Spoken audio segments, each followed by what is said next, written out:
On est la 16e semaine de l'année et Notre-Dame de Paris est partie en fumée. Eh, c'était trop triste. C'est comme si on nous avait enlevé un petit bout de nous qu'on savait pas qu'il était là. Tu sais, la culture c'est impalpable et paradoxalement, tu ne discernes sa densité que dans l'arrachement de sa disparition. Oh putain, je bédave pas assez, ça me rend mélancolique les copains. Alors du coup, Notre-Dame de Paris a brûlé et tout le monde était triste, hein, sauf les fachos qui croisaient leurs doigts crochus pour que ce soit un arabe. Et quand ils ont appris que c'était un accident, ils étaient dégoûtés comme à la fin de la fête du cochon, les mecs. Et que quand tu les observes, tu comprends pourquoi les psys gagnent aussi bien leur vie. Hein. Une boule de névrose, tu sais. Leur cœur, il est monté comme un meuble Ikea sans notice, tout est à l'envers là-dedans. Ils font des vœux d'attentat, carrément, les mecs, tu sais. Et tu peux te droguer toute la journée, tu seras pas aussi con qu'eux, hein, je te le dis. Ils ont quand même été jusqu'à accuser une statue, les mecs. Ils étaient comme ça. On nous manipule, regardez, il y a un forcené qui regarde les flammes depuis une tour de Notre-Dame. Vite, on tient quelque chose, les mecs. Écrivons un article sur une peau de cochon. Ils étaient comme ça. Ils sont complètement fous. Mais eux, tu leur présentes une camisole, ils l'enfilent. Eux-mêmes, ils doivent bien se rendre compte. Ça, c'est naturel. Ça devait bien m'arriver un jour. Hein, et ils inventent des trucs carrément. Ils refusent la réalité. Ils sont complètement égarés, les fachos. Et tu peux pas les aider parce que tu leur files une boussole. Ils cherchent leur dessus, les mecs. Qu'est-ce que tu veux faire?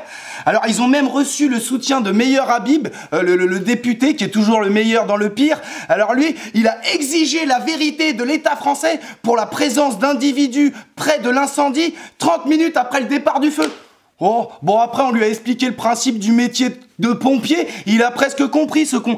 Mais franchement, pour prendre du relief dans la connerie à l'Assemblée nationale, faut vraiment y mettre du sien, mais alors lui, il s'est imposé naturellement comme le point culminant de l'édifice, hein. C'est absolument incroyable, un phénomène de la bêtise, le mec, au carnaval des abrutis, il met pas de masque et pourtant il est pas de tout le monde. Meilleur Habib, président du monde ivre, le mec, hein, c'est incroyable. Meilleur Habib.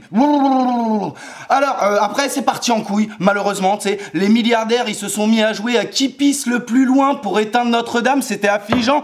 Ils ont sorti des chéquiers euro-millions, carrément, les mecs. On avait l'air cons avec nos livrets A, nous. Tu sais, Pinot, Arnaud, 200 millions, Pinot, 100 millions. Je m'arrête là parce que je vais vomir sur la caméra et c'est un mois de salaire. Mais c'est pas possible, tu sais. Et Bernard Arnault, par exemple, il ne voit pas le problème, le mec. Il voit pas le problème. Et bah, le problème, c'est que tu vois pas qu'il y en ait un, mon gars, putain, mais t'as le cœur complètement daltonien ou quoi? Il y a 9 millions de personnes qui vivent dans une situation de précarité en France. Alors, laisse-moi te le dire, hein, pour ceux qui arrivent encore à ressentir la douleur, ça fait plutôt mal au cul, hein. Qu'est-ce que tu comprends pas dans le fait qu'avec cet argent, on peut sortir tout le monde de la rue pendant 1 an et ainsi épargner 600 vies humaines? Ces gens-là, ils se disent chrétiens, mais ils ont rien compris à la Bible, tu vois. Ils croiseraient Jésus dans la rue, ils le chipperaient, les mecs, ils ont absolument rien compris. Oui, mais c'est pas de la religion, c'est notre culture. T'as rien compris à ta culture non plus, mon con. Notre-Dame de Paris, historiquement, a été le refuge des pauvres et des migrants, putain. Mais même elle, si elle pouvait parler, elle vous traiterait d'enculé, hein, je vous le dis. Tu sais, elle préfère rester en décapotable un peu plus longtemps et que vous aidiez les gens, je vous le dis. Ouais, je parle à la place de Notre-Dame, vous passez votre temps à l'humaniser, je vois pas pourquoi je serais moins con que vous, les copains. Putain, et surtout, il faut arrêter de prendre les gens pour des cons, d'accord? Parce que vous défiscalisez à tour de bras.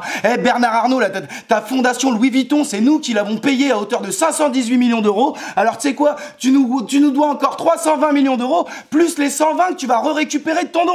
Alors maintenant, tu fermes ta gueule jusqu'à l'apocalypse. T'inquiète pas, t'auras pas besoin de prévenir le physio. Il y a une table qui t'attend en enfer, sans aucun problème, mon copain. Oh là là là là. Et tu sais, les gens, ils sont là, ouais, mais il y a un problème avec les riches dans ce pays, il y a un problème avec les riches. Camembert, les milliardaires, d'accord? Vous savez quoi? Donnez juste 1% de vos revenus ou une fois 1 milliard d'euros aux plus démunis et on va voir si les gens vous haïssent toujours autant. Parce que vous dites que les gens vous détestent parce que vous êtes riches, mais peut-être qu'ils vous détestent juste parce que vous êtes des gros fils de pute, non? Piste à creuser.